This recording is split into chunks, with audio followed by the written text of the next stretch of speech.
Chronicles TV on air.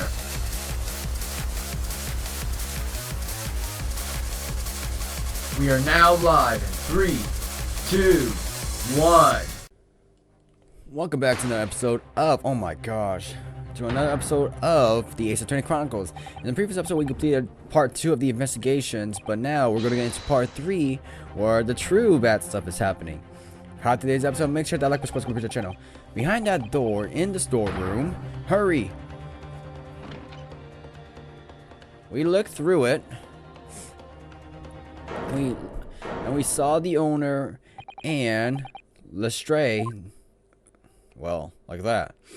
And now Lestrade's arrested, and now we have to be her freaking lawyer because she's the one holding the gun. From that moment, Wendy Bake's pawnbrokery became a crime scene. Everything that followed happened in a whirlwind of activity. The arrival of the police, the preliminary investigation of the scene, and the questioning. It was just before dawn before I was allowed back to my lodging at 221B.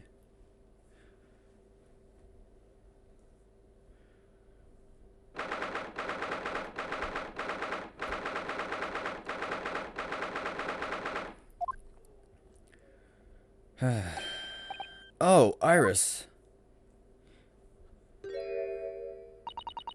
A telegram came, but all it said was, "Wait at home." Oh, yes, we asked one of the policemen to have it sent. It was simply impossible to come back. When I woke up, I was all alone. Hurley and Jeannie were gone. Everyone was gone. What happened, Runo? Poor Iris. She's trembling. She's obviously trying very hard not to let herself get too worried. I'll explain everything that I know. Something awful has happened, hasn't it? Yes, I'm afraid so.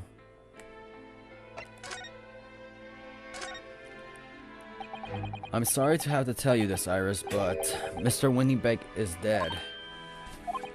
He was shot. We discovered in the early hours of the morning. Oh, yes, I had a feeling. You did?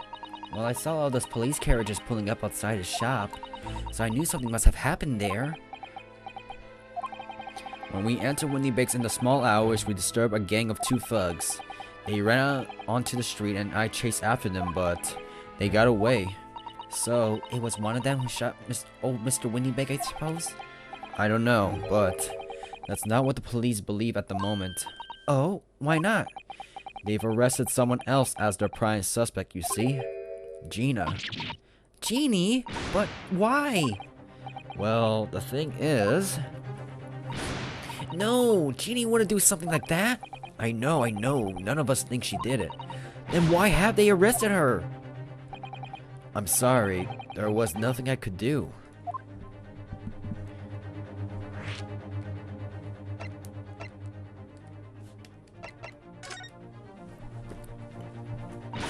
I don't understand. Why did he arrest Jeannie? It's not fair. What about the 2 thugs that were at the scene? Why aren't they the prime suspects? After all, they shot Hurley dead, didn't they? No, I mean, Mr. Jones isn't dead, Iris. This is all so horrible. The thing is, Mr. Windybake was found on the floor in the storeroom where he keeps all the deposit articles. The storeroom door was locked from the inside. I see, but he wasn't alone in there. Gina was found next to him on the floor as well. Oh no. According to the detectives who investigated afterwards. Don't tell me there was no one else in the room? Yes, exactly. How did you know? It's the only explanation. Yes, the only explanation indeed. What do you mean by that, Runo? Well? What can I say? I'm damned if I agree, damn if I don't. So where's Hurley then? If he's still here, they're investigating the scenes? I just skipped from A to B to all the way to D. He really ought to have some breakfast. It's not good for him to miss meals. I don't want you to worry, Iris, but I have some news about Mr. Sholmes. He was taken to the hospital this morning. What? Well, when we entered Windy Banks, a gun was fired and he took a bullet. Hurley? Was shot? No. It's alright. His life isn't in danger. Really? Are you sure? Where is he? Which hospital? He's at St. Sinners. Sinners? They're tending to him there. I must see him at once. I'm sorry, Iris, but you can't. Why not? That's not fair. I'm a family member. I should be allowed. No, I mean, nobody can see him at the moment. He's not allowed any visitors. They're preparing to operate, you see. To operate? Oh, poor Hurley.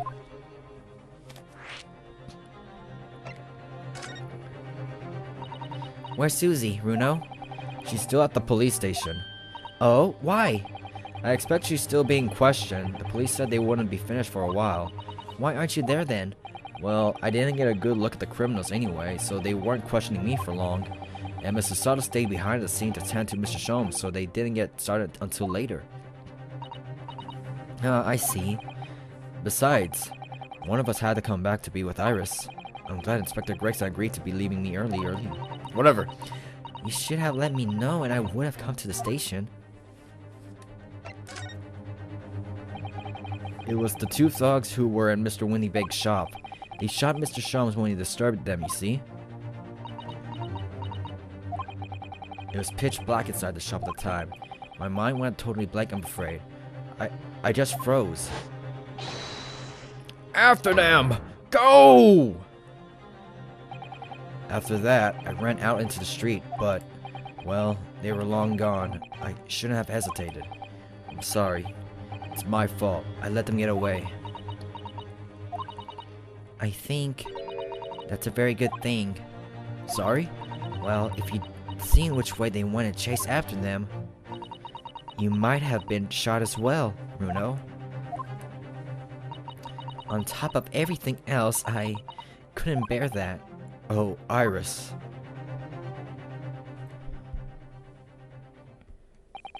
I'm afraid I'll need to go out again now, Iris. There's not much I can do at the moment, but I can at least try to find out how Mr. Sholmes and Gina are getting on. I want to go too. Take me with you, Runo. I can't stand just sitting around here waiting. I'm not sure how I feel about taking a 10-year-old child to the scene of a murder, but I don't want to leave her all alone here either. Alright then, Iris. Perhaps you can help me. Oh yes, love to. Gina's at the prison. Mr. Sholmes is probably in the hospital bed. And don't forget, we have to visit the crime scene. We need to conduct a thorough investigation. Ah, I can see you're ready for action. I imagine Iris would appreciate going to the hospital sooner rather than later. Alright, we'll check out the crime scene later. Next up, the Saint Center Hospital. If they're still operating, we can go to the prison.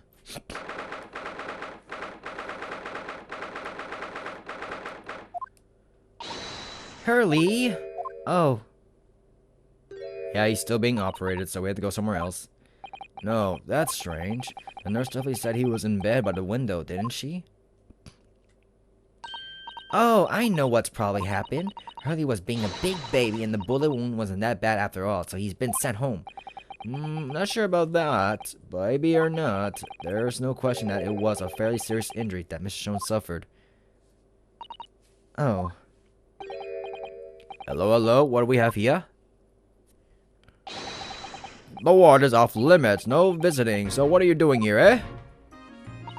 Well, I'll have you know, we're Hurley's next of kin. Eh? Oh, well, begging your pardon then, ma'am. Sir? A little lady and a curious Eastern gentleman. The great mystery solver as a mysterious family, eh? If that's how you see us, sure. Where is he, Constable? Where's Hurley? I believe he's currently in the operating theater, ma'am. Undergoing an extensive operation. Extensive? It's been several hours since I went in. Oh dear. Is he going to be alright? Well, it doesn't appear to be working, you see. The anesthetic, that is. Oh. I have heard a report that the gentleman claims may have a little too much to drink last night. Coffee, that is. Coffee. Anyway, I think it would be fair to assume that he won't be back for several hours yet. I see. Thank you, Constable. Perhaps we should leave and come back later. To the prison we go. Hold up. Let me see this. This must be Mr. Sholmes' bed. Poor Hurley. I know, it looks as stiff as a board, doesn't it? Oh, I don't think that will bother him. No? I often find him asleep face down on the floor, completely dead to the world. I think I'd call the police if I discover someone like that.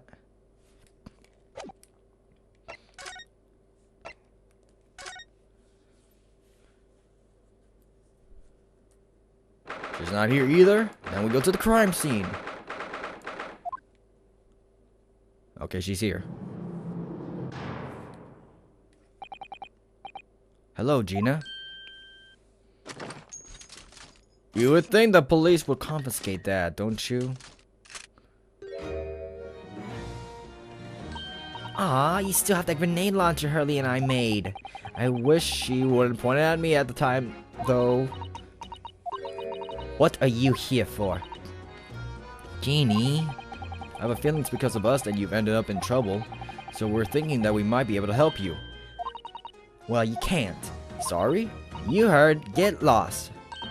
Don't be like that, Jeannie. I know you didn't do it. You never shoot someone. I just know you wouldn't. You think you know me? Pull the other one. Oh, you ain't got the first idea about the likes of me. I'm a thief. I pinch people's purses when they're walking down the street. That's how I get by. And if I saw me chance, I sneak into the pawn shop any day of the week. Just to see what I could lay me hands on. Get it? That's the kind of person I am. But Jeannie, I'll be in the court tomorrow, they said. Some came before and said he'd be a lawyer for me or the like. Said it was my right or something. But I told him to get stuff. I don't need no lawyer. I don't need no one. She couldn't be staring at me anymore, obviously, if she tried. Why are you being like this, Jeannie? Converse. I don't understand, Gina. Why did you send the public defender away? He wanted me to sign some papers, representation papers or something like that. It's all gonna be rigged anyway, that whole trial. They'll pin it on me cause I'm a kid. That's what grown-ups always do. Why do you think that?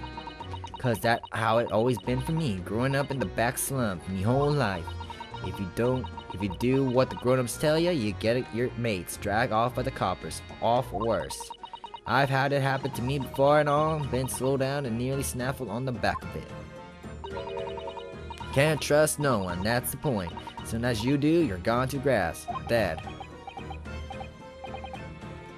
Gina, listen. If you like, in tomorrow's trial, I could... Forget it! Jeannie, don't you trust Runo? Nah, I don't. Look, I'll ask you nicely now. Just leave me alone. Will you tell us what happened, Gina? Last night, at the pawnbroker's. There's nothing to tell ya. I figured it paid me, so I broke into the place and started going through the storeroom. But the old bloke walked in on me, and you know the rest. But why, Jeannie? Why would you do that? Ain't it obvious? The place is full of stuff I could sell for a shilling or two. Diamond ain't easy, you know. It's a lot of work, and half the time you don't even get nothing. Is that really why you broke into the place? What? Are you sure the true reason wasn't something else? Oh, give it a rest. Won't it be the point anyway, eh? Nothing I could say would make a blind bit of a difference. Please tell us, Jeannie. We'll believe you, whatever it is. Believe me, don't be daft. You can't believe nothing. Everyone lies all the time. And you know what? When it comes to liars, I'm the biggest of the lot. I have told some unforgivable lies. I have. What do you mean by that? What unforgivable lies?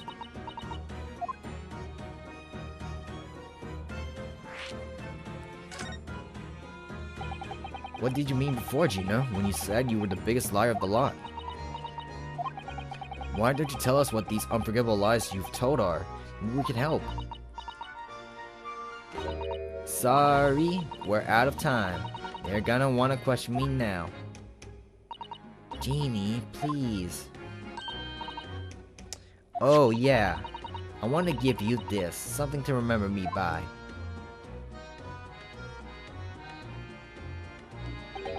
A photographic print of a really adorable cat? I found it on one of the pockets on this coat. Ain't no point me having it. I wonder what a little photograph like that was doing in a pocket of that overcoat. Anyway, don't bother coming again. Bye. Oh, Genie. What? Is there any significance to this? Alright. Move. Let's go to the pawnbrokery.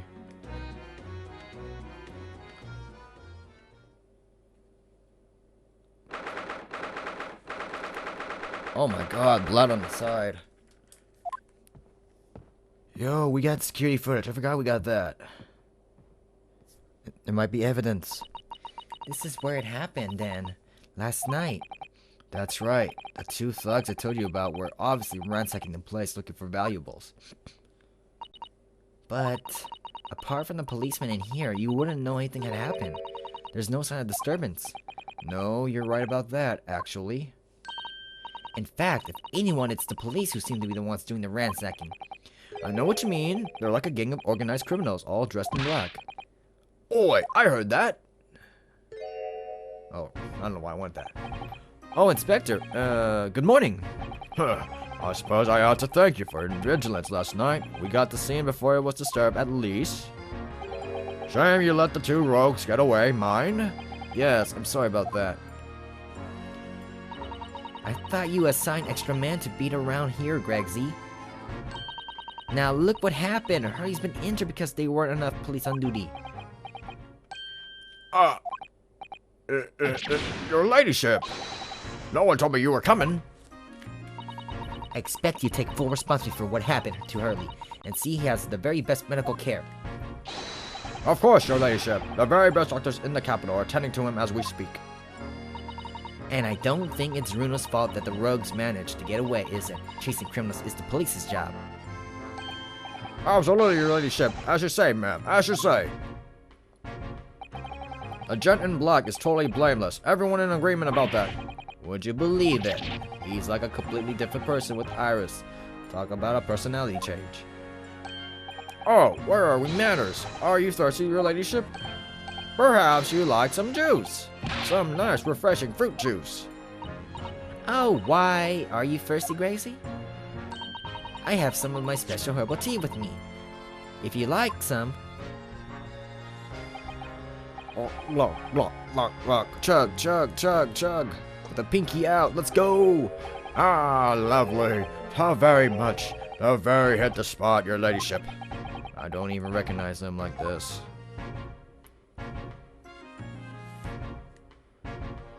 Yo, let me investigate this area. Hold up.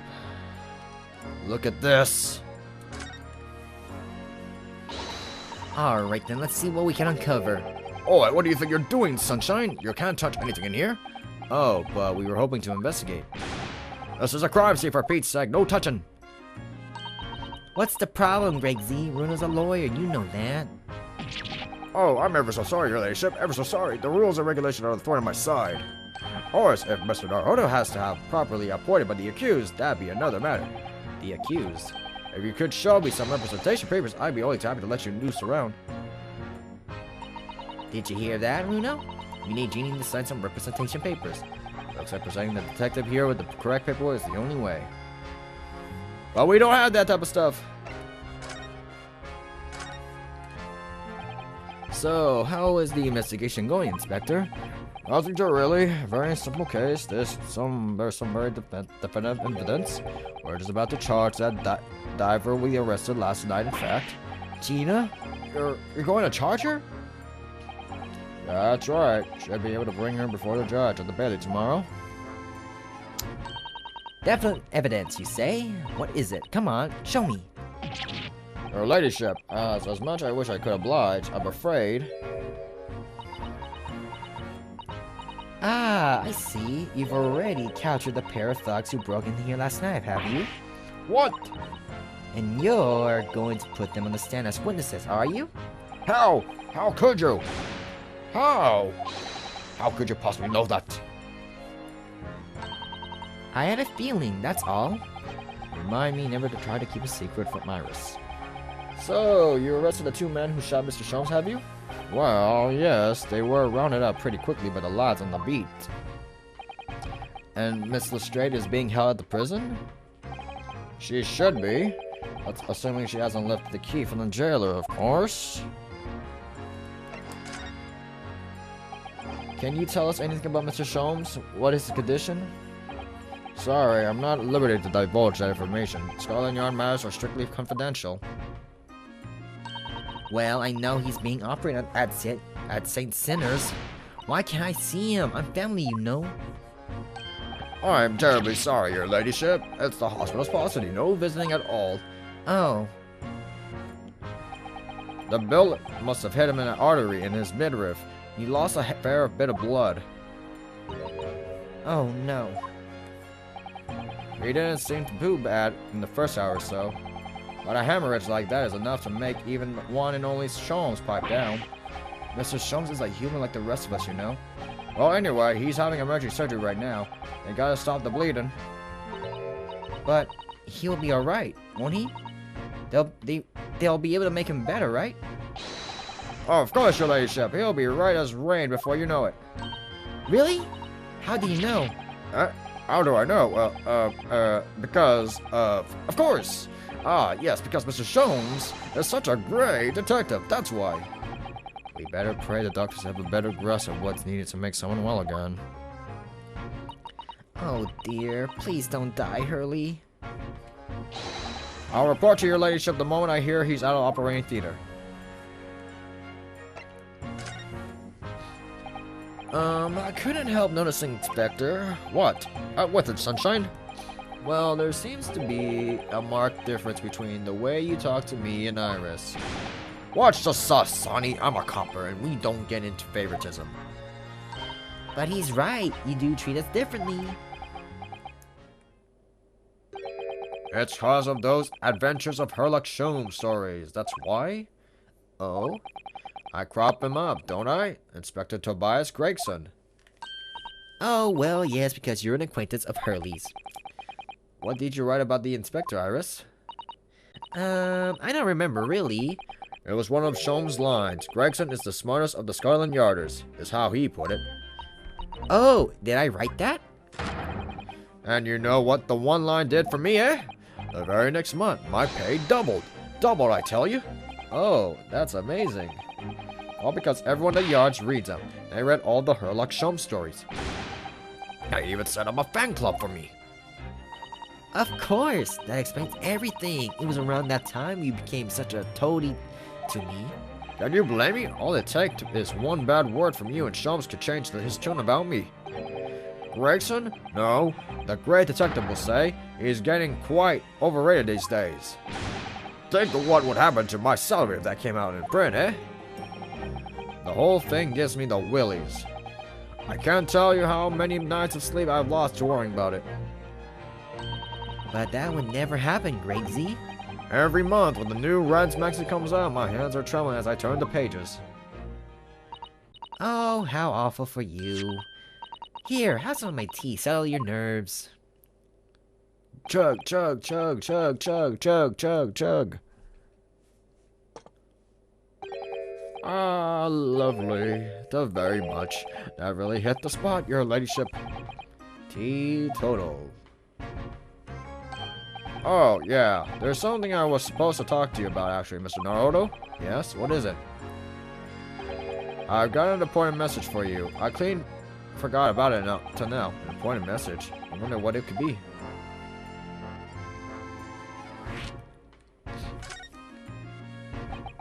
Are you going to tell me what this important message is then, Inspector? Yeah, it's about your young lady who's normally by your side, your assistant. Dear Susie, is she alright? She's at the station. Isn't she? Being questioned, I believe? Nope, not anymore. She had to head off. Head off? Where? To Lord Strongheart's office, of course. He summoned her. Ah, yes, of course. I forgot about that. One of the Woodstocks took her there in yard carriage after we finished questioning her, but she asked us to tell us she didn't have to fare for the return journey and to go and meet her there. She's got a nerve, using Scotland Yard as a bloomin' message service.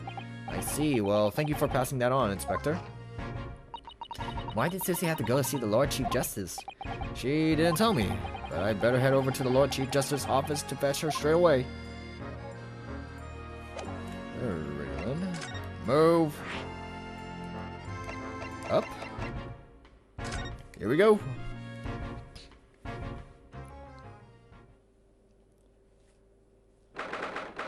"16th April, British Supreme Court, Lord Chief Justice." Yes, no matter how many times I come here, I always get the same sense of oppressive somehow. Do you think the place is oppressive? I think it's normal. How so? I mean, look at the suit of armor over there. You can't take that seriously, can you? Maybe it thinks the same about you. So everything is clear with regard to tomorrow's arrangement, I trust? Yes, thank you very much. There they are. Susanna and Lord Strongheart. I wonder what they're talking about. They both look very serious. Very good. There is nothing further to discuss. You may return to your lodgings. Don't doubt you have much to preparation for your return into your homeland. Wait, what did he just say? Your return to your homeland? Susato!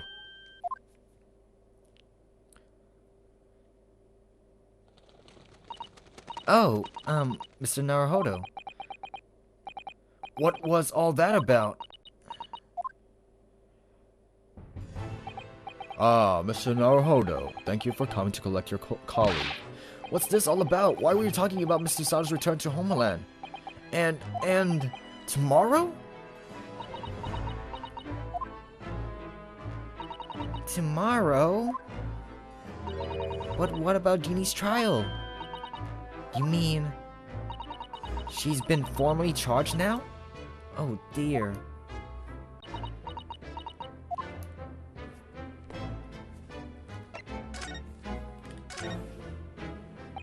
Mr. Sato, what's all this about? Oh, please don't concern yourself, Mr. Naruhodo. It's only me going back to Japan. Your life here can continue just as it has. That's not what I asked. What happened? Why are you leaving? It's my father. He's fallen ill. Oh no! Professor Mikotoba. If I may? Yes, sorry. You must be the defendant. Yosuke Naruhodo, I believe. Yes, that's right. My name is Eugene Mikotoba. I'm a professor at blah blah blah blah blah. I've already been through since day one. We receive an international telegram from the Empire of Japan informing us of the news. And 10 days ago, Father collapsed with a fever. The cause is apparently unknown, and it seems he grows weaker day by day. I don't believe it. As you are aware, the voyage from here to your country's capital, Tokyo, takes some 50 days. I thought it would be prudent to hasten Miss Susato's departure as much as possible. Yes, absolutely. I will leave London first thing tomorrow morning. I can't believe this is happening.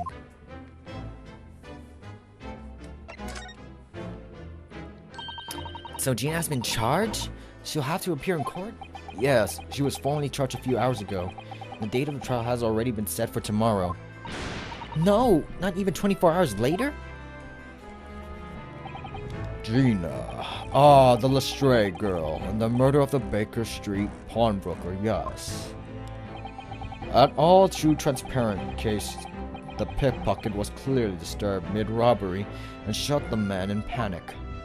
No, the yard is overstretched as it is without wasting time on these open and shut cases. It's not wasting time. Jeannie would never do something like that. Mr. Naruhodo? Oh, yes, Lord Strongheart? In defense of your fine service today, I shall overlook the young girl's insolence. But I have no recollection of admitting a child into my office. Leave now. Of course, Lord Strongheart. Criminals will tell the most palpable lies in order to evade justice. The police can ill afford the time it takes to unravel all their untruths. Meanwhile, more crimes are perpetrated. We have far more serious matters with which to contend. Serious matters? Didn't Gregson mention something like that yesterday? Yes, Inspector Gregson made a similar remark yesterday. It's no concern of yours, though I'm sure I need not remind you of that. Where's the vampire? 3 minutes precisely until my next meeting. You must excuse me. There's just one more thing, Lord Strongheart. What is it? Miss Lestrange's trial. I wonder if you might permit me to defend her. A timely suggestion. Sorry? The girl currently has no representation. But that's not fair. Yes, she may be a pet pocket, but she deserves a fair trial. Do not misunderstand me, young lady. The government provides for those too poor to afford representation with a public defender.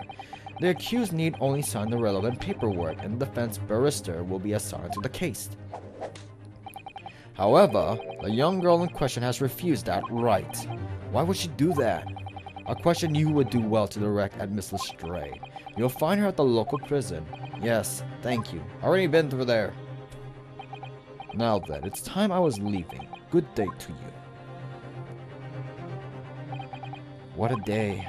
Gina charged with murder, and Susanna about to leave. Come, Mr. Naruto. Iris, we must make haste. But, Susie, you're leaving for Japan tomorrow morning, aren't you? Don't you have packing to do? As Mr. Naruto's judicial assistant, my personal secretary are no of the consequence. My sole purpose remains to help you in whatever way I can. Thank you, Mrs. Sato. That's a very pensive look. I think we ought to visit Gina first. In any case, I should like to wish her well before I leave. Yes, that sounds like a good idea. Let's go. If I'm honest, this has completely thrown me off. I'll just have to do what I can as a lawyer. Next!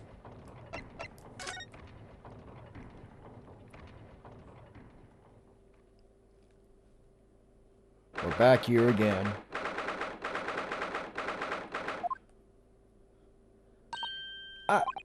Hello again, Gina.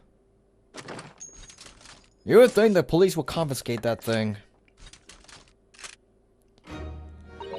What are you lot here for now? To have the muzzle of the grenade launcher shoved in our faces yet again, obviously. I think I need to improve the way you load ammunition to that thing, don't I? Look! You can come as many times as you like, but I ain't got nothing more to say to you.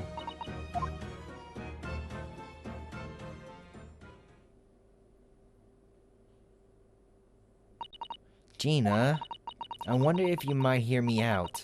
There's something I'd like to say. What? I'm sorry to say that I must reluctantly bid you farewell. Farewell? Tomorrow I must begin my journey back home to Japan. I fear we may never meet again. Oh, right. I've had the pleasure of meeting so many lovely people here in London. I have so many wonderful memories. And yet, as things stand now, it will be a glum parting indeed. Poor Iris is so miserable. Susie... Well, that ain't my business. Both Iris and Mr. Naruto believe you to be innocent, Gina. They put their faith in you. But somehow, you can't find it in your heart to put your faith in them. Yeah, that's right, I can't. What of it? It grieves me greatly to have to say goodbye to my friends when they are so clearly unhappy. Because of you. What? It's my fault? Yes, so I have one final request, Gina, before our paths never cross again. Right here and now, I want you to show both of them that you don't deserve the faith they invested in you. Only by doing that will you truly be alone, as you claim to be. What are you talking about? What do you expect me to do, You've taught us to everyone that everyone lies. So prove it by admitting one of your own untruths. What about you said before, Genie? You said something about unforgivable lies?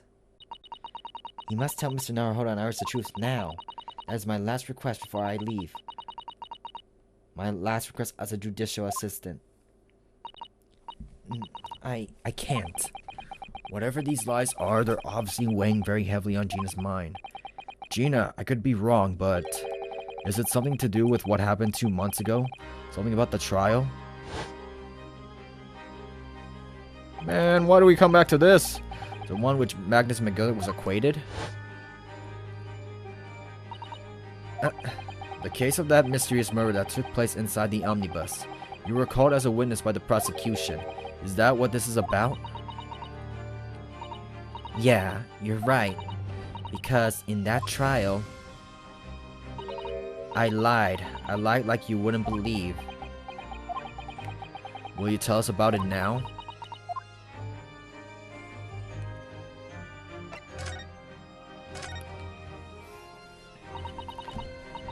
Like you said, it happened 2 months ago. The coppers got hold of me and shoved me into the witness stand. And based on your testimony, Mr. McGill was declared innocent. Yeah, well, the thing is, I lied about a whole bunch of stuff. I knew it. What sort of thing did you lie about? The tampering of the freaking thing? I was hiding under the seat that night. That was the truth. It was pitch black in that little cubbyhole. I couldn't see a thing. And then I heard that loud thud like someone falling on the floor.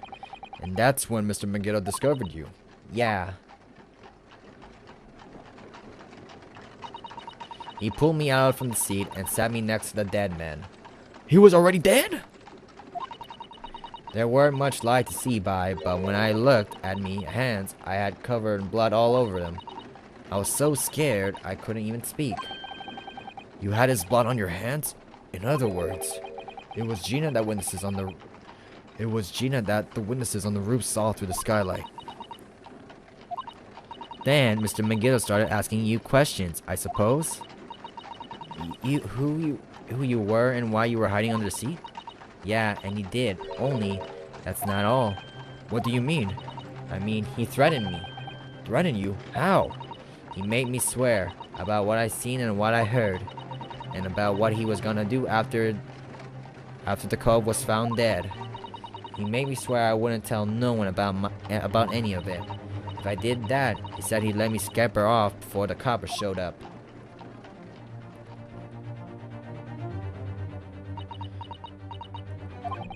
Gina, you must tell me what he swore you to secrecy about. What you saw, what you heard, everything. He's a dead man now, so what is there to say? You said Mr. McGill made you swear not to tell anybody what you saw, but you were in the pitch black compartment under the seat the whole time, weren't you? Yes, with Mr. McGill that's sitting above your head, if I remember correctly. Yeah, that's true, but it was when I heard the thud of the cub sitting on the floor. I let out a little scream, see? Couldn't help it. Mr. McGill heard that and dragged me out by the arm, and that's when I saw it. It was on the floor next to the old geezer, what had been stabbed. A disc, all bright and shiny. A disc? A disc? Do you mean... Yeah, that's it. The one the D took off me at Wendy's Bank. So the music box disc was there on the floor of the omnibus. Not for long. McGill had spotted it and straight away. He picked it up the smartest and stuffed it inside the pocket. So that disc was in the omnibus 2 months ago at the scene of Mr. Mason's murder. And the bog trotter told me I weren't to mutter a word to no one.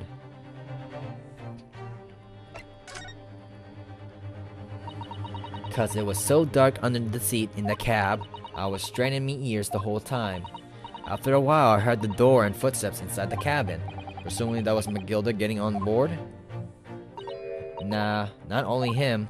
Oh, cause I could definitely make out footsteps of 2 people. In that case, it would seem likely it was Mr. McGilda and the victim. Mr. Thrice-Fired Mason. In his testimony during the trial, McGilda claimed he slept during the carriage ride.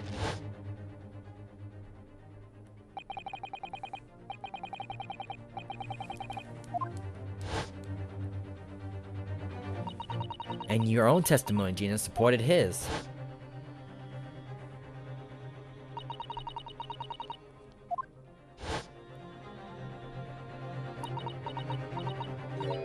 Yeah, that weren't exactly true.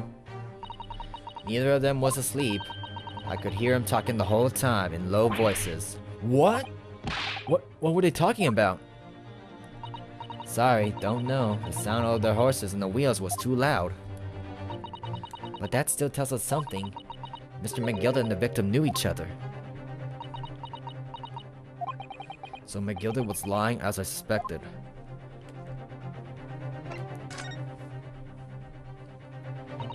I knew it weren't gonna take long before someone raised the alarm that bloke had been killed.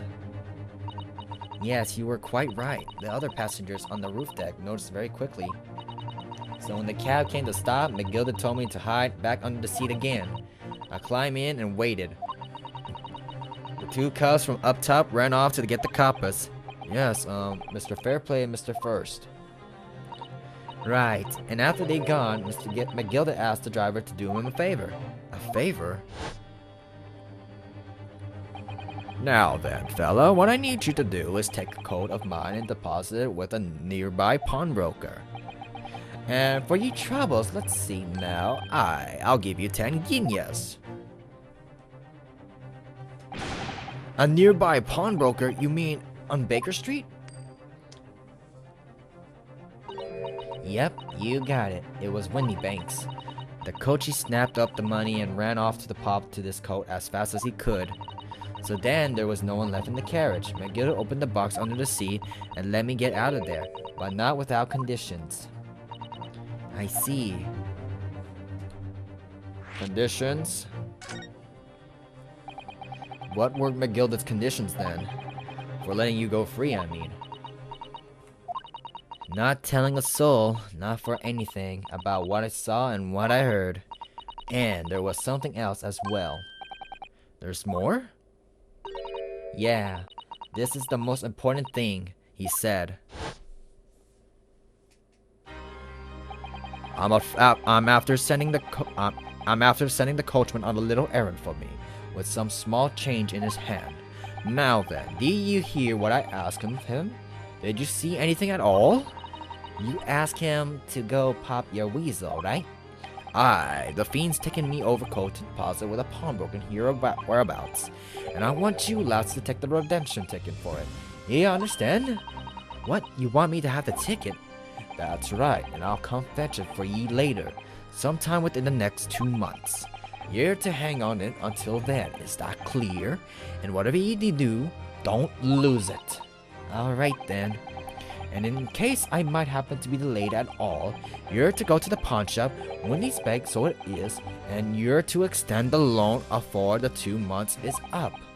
If ye forget, the article will be forfeited and any old fiend could come along and buy it. But I ain't got that kind of brass. Here's £5. That should be enough. Do we understand each other, lass? Don't try anything funny now if you go against me. Yeah, I get it. Good. And one more thing. In a few days from now, you'll be visited by the police, I've no doubt. The coppers? Aye, they'll come asking you to stand in court, to testify as a witness. So let's just have a wee chat about that, shall we? What it is that ye might say, and what it is that ye won't.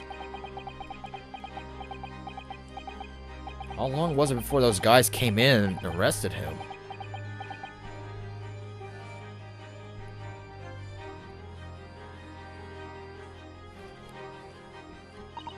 After he'd gone over it all, I piked it, got as far away from there as I could, and I pawnbroker's ticket in some bushes near the scene.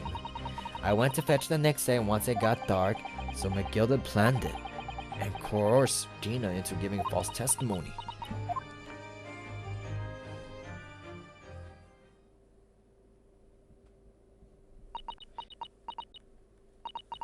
I bet you're ready to string me up, eh? I lied in the big old courtroom. I told some cokers. The thing is, he said he would make it so we couldn't live in the East End no more. That's what he threatened me with. What a wicked man. He knew everything went on in he knew everything what went on the back slums. He knew we had no one to look after us, and he was all just looking out for each other, getting by together. So you mean Mr. Magetta would have, in a heartbeat, he could have had a lot of us chased out if we wanted to. And then where he could have gone? Nowhere, that's where. So I didn't have no choice. Thank you, Gina, for telling us everything. But I'm for it now, eh? Go on, admit it. You must be livid. Well, you can make amends by doing me a simple favor. A favor? What? Sign the representations for tomorrow's trial. If you don't actually want me to represent you in court, you can rip it up later. But we need the paperwork or we can't investigate. The police won't let us. Investigate what? The scene of the incident last night. Mr. Sholmes was shot, you see. You... what? Hurley's having a big operation right now. Is it bad? Is it gonna be alright? Sholmes is gonna be alright, right? That's why I want to investigate. For Mr. Sholmes' sake as much as anything. Right. So what you say is, if I sign that bit of paper, everyone's happy. Is that it? Something like that. Miss Susato? Yes, of course. I have the representation papers here.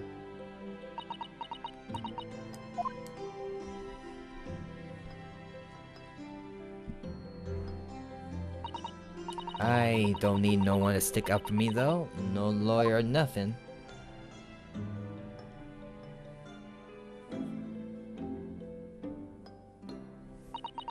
Poor Jeannie. She seems so lonely. The paperwork signed by Gina to put me in charge of her defense, showing this is the Scotland Yard detectives gain access to blah blah.